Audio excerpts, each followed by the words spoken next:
Good morning everyone. मुझे यहाँ बोलने का मौका देने के लिए आप सभी का धन्यवाद। ये दिन आपके बारे में है, आप जो कि अपने घर में आराम और कुछ कैश के दिक्कतों को लेकर फ्रस्ट्रेट हैं। मैं श्योर हूँ कि आप एक्साइटेड हैं। ज़िंदगी में ऐसे कुछ दिन होते हैं जब इंसान सचमुच बहुत खुश होता है। कॉलेज का पहला दिन, जब आप तैयार हो रहे थे, आपके पेट में हलचल शुरू हो गई।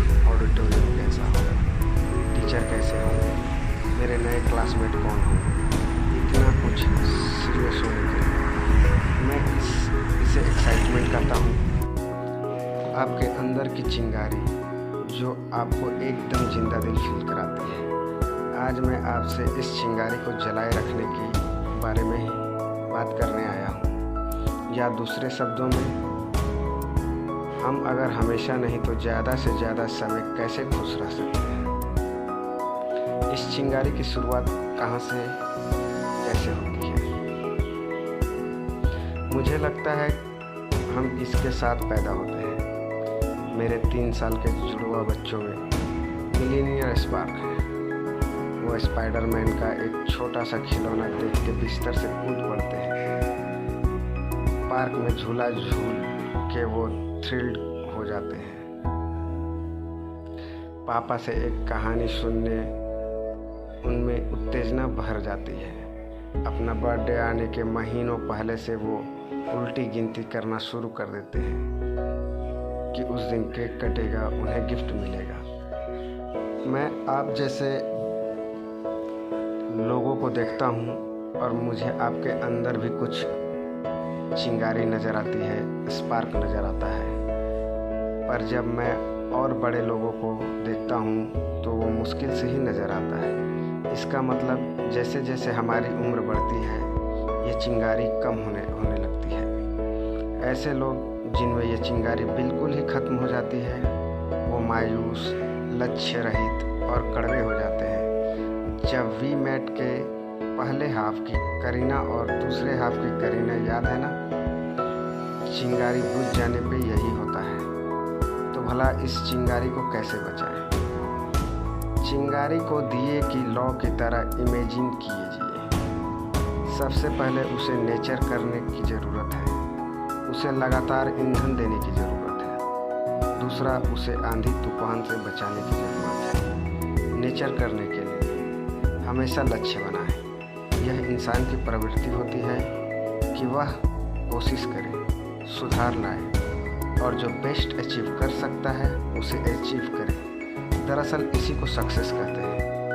यह वो है जो आपके लिए संभव है। यह कोई बाहरी मापदंड नहीं, जैसे कंपनी द्वारा दिया गया पैकेज, कोई कार या कोई घर।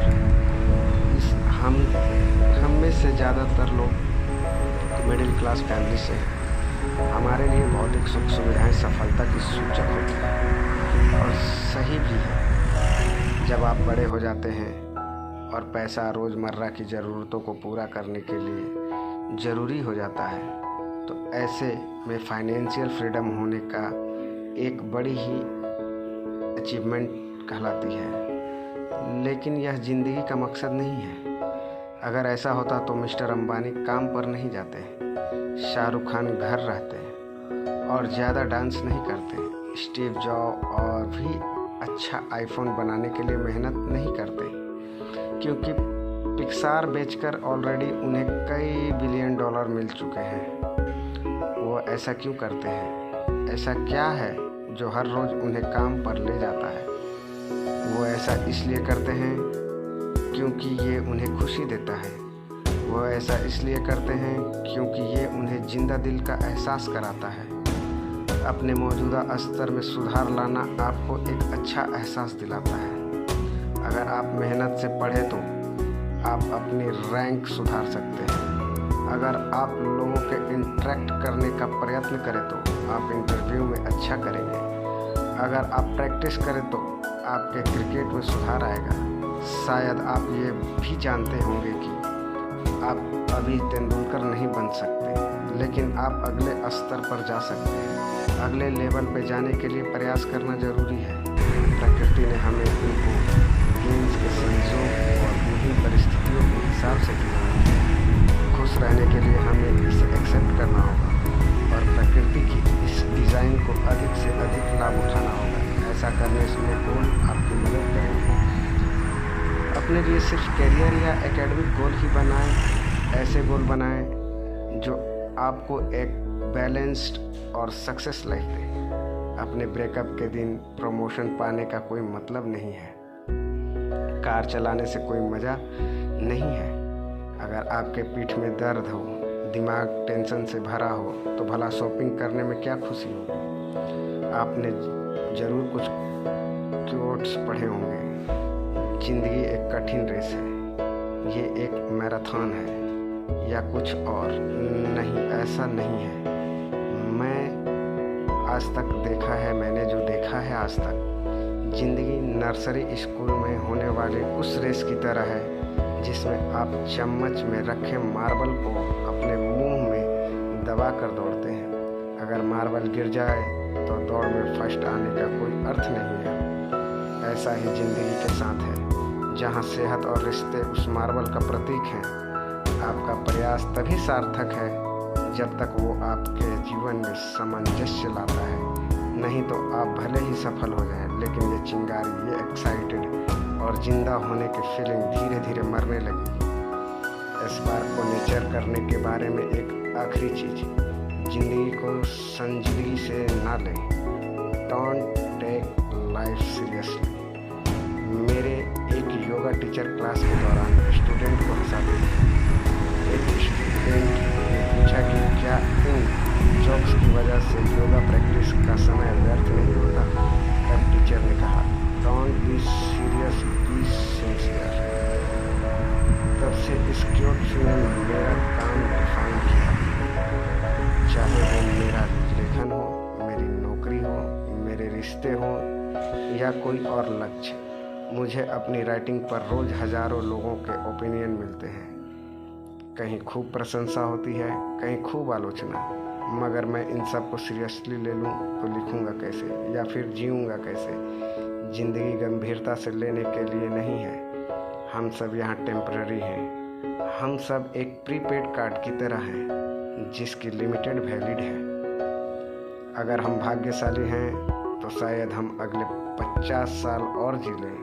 और 50 साल यानी सिर्फ 2500 वीकेंड क्या हमें सचमुच अपने आप को काम में डुबो देना चाहिए? कुछ क्लासेस बंक करना है, कुछ पेपर्स में कम स्कोर, कुछ इंटरव्यू ना निकल पाना, काम में छुट्टी लेना, प्यार में पड़ना, साथ पत्नी से छोटे मोटे झगड़े होना, सब ठीक है।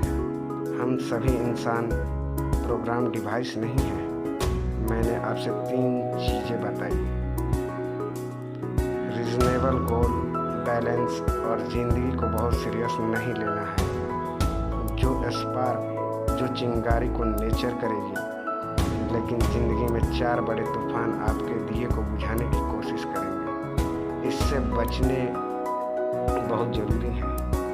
यह है निराशा, कुंठा, फ्रस्ट्रेशन, अन्याय, अनफेयरनेस और जीवन में कोई उद्देश्य ना होना। निराशा तब होगी जब आपके प्रयत्न आपको मनचाहा रिजल्ट ना दे पाए, जब चीज़ें आपके प्लान के मुताबिक ना हो या जब आप असफल हो जाए। फेल्यूर को हैंडल करना बहुत कठिन है, लेकिन जो कर ले जाता है वो और भी मजबूत हो जाता है।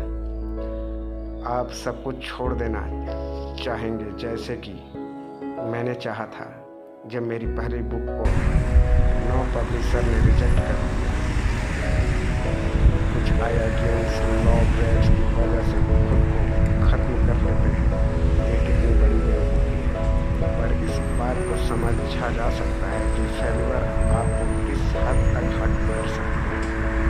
पर ये जिंदगी है। अगर चुनौतियों से हमेशा पार पाया जा सकता है।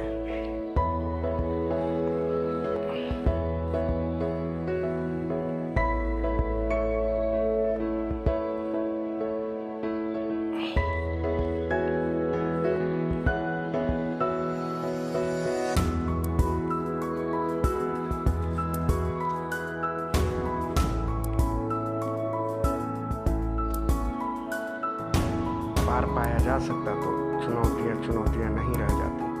और याद रखिए, अगर आप किसी चीज़ में फेल हो रहे हैं तो इसका मतलब आप अपनी सीमा या क्षमता तक पहुंच रहे हैं, और यही आप होना चाहते हैं। डिसअपॉइंटमेंट का भाई है फ्रस्ट्रेशन, दूसरा तूफान। क्या आप सभी फ्रस्ट्रेट हुए हैं? ये तब होता है जब चीज़ें अटक जाती हैं। यह भारत में विशेष रूप से प्रासंगिक है, ट्रैफिक जाम से लेकर अपने लायक जॉब पाने तक। कभी कभी चीज़ें इतना वक्त लेती हैं कि आपको पता नहीं चलता कि आपने अपने लिए सही लक्ष्य निर्धारित किए हैं। बुक्स लिखने के बाद मैंने बॉलीवुड के लिखने का लक्ष्य बनाया। मुझे लगा उन्हें राइटर्स की ज़रूरत है। मुझे लोग बहुत भाग्यशाली मानते हैं, पर मुझे अपनी पहली मूवी रिलीज़ के करीब पहुंचने में 5 साल लग गए। फ्रस्ट्रेशन एक्साइटमेंट को ख़त्म करता है और आपकी ऊर्जा को नकारात्मकता में बदल देता है और आपको कड़वा बना देता है। मैं इससे कैसे डील करता हूँ? लगने वाले समय में रियलिस्टिक अनुमान लगा के। भले ही मूवी देखने में कम समय लगता हो, पर उसे बनाने में काफ़ी समय लगता है। इन रिज़ल्ट के बजाय उस रिज़ल्ट तक पहुंचने के प्रोसेस को एंजॉय करना। मैं कम से कम स्क्रिप्ट राइटिंग तो सीख रहा था, और बतौर एक साइड प्लान मेरे पास अपनी तीसरी किताब लिखने को थी। और इसके अलावा दोस्त, खाना पीना, घूमना, ये सब कुछ फ्रस्ट्रेशन से पार पाने में मदद करते हैं। याद रखिए, किसी भी चीज़ को सीरियसली नहीं लेना है। फ्रस्ट्रेशन कहीं ना कहीं एक इशारा है कि आप चीज़ों को बहुत सीरियसली ले रहे हैं। अनफेयर, अन्याय, इससे डील करना सबसे मुश्किल है, लेकिन दुर्भाग्य से अपने देश में ऐसे ही काम होता है। जिनके कनेक्शन होते हैं, बड़े बाप होते हैं, खूबसूरत चेहरे होते हैं, वंशवली होती है, उन्हें सिर्फ बॉलीवुड में ही नहीं बल्कि हर जगह आसानी होती है। और कभी कभी यह महज लक की बात होती है। इंडिया में बहुत कम अपॉर्चुनिटी है, इसलिए कुछ होने के लिए सारे ग्रह नक्षत्रों को सही स्थिति में होना होगा। शॉर्ट टर्म में मिलने वाली उपलब्धियां भले ही आपकी मेरिट और हार्ड वर्क के हिसाब से ना हो, पर लॉन्ग टर्म में ये ज़रूर उस हिसाब से होगी। अंततः चीज़ें वर्कआउट करती है। पर इस बात को समझिए कि कुछ लोग आपसे लकी होंगे। दरअसल अगर इंडियन स्टैंडर्ड के हिसाब से देखा जाए तो आपके कॉलेज में पढ़ने का अवसर मिलना और आपके अंदर इस भाषण को इंग्लिश में समझने की काबिलियत होना आपको काफ़ी लकी बनाता है। हमारे पास जो है, हमें उसके लिए एहसानमंद होना चाहिए, और जो नहीं है उसे एक्सेप्ट करने की हमारे अंदर शक्ति होनी चाहिए। मुझे अपने रीडर से इतना प्यार मिलता है कि दूसरे राइटर उसके बारे में सोच भी नहीं सकते। पर मुझे साहित्यिक प्रशंसा नहीं मिलती है। मैं ऐश्वर्या राय की तरह नहीं दिखता हूँ, पर मैं समझता हूँ कि मेरे दोनों बेटे उनसे ज़्यादा खूबसूरत हैं। It is okay. अनफेयर को अपने अंदर की चिंगारी को बुझने लगी, और आखिरी चीज़ जो चिंगारी को खत्म कर सकती है वो है आइसोलेशन, औरों से अलग होने की स्थिति। आप जैसे जैसे बड़े होंगे आपको रियलाइज़ होगा कि आप यूनिक हैं। जब आप छोटे होते हैं तो सभी को आइसक्रीम और स्पाइडरमैन अच्छे लगते हैं। जब आप कॉलेज में जाते हैं तो भी आप बहुत हद तक अपने बाकी दोस्तों की तरह ही होते हैं, लेकिन 10 साल बाद आपको पता लगता है कि आप यूनिक हैं। आप जो चाहते हैं, आप जिस चीज़ में विश्वास रखते हैं, वो आपके सबसे करीबी लोगों से भी अलग हो सकती है। इस वजह से कॉन्फ्लिक्ट हो सकती है, क्योंकि आपके गोल दूसरों से मैच नहीं करते और आप शायद उनमें से कुछ को ड्रॉप कर देते हैं।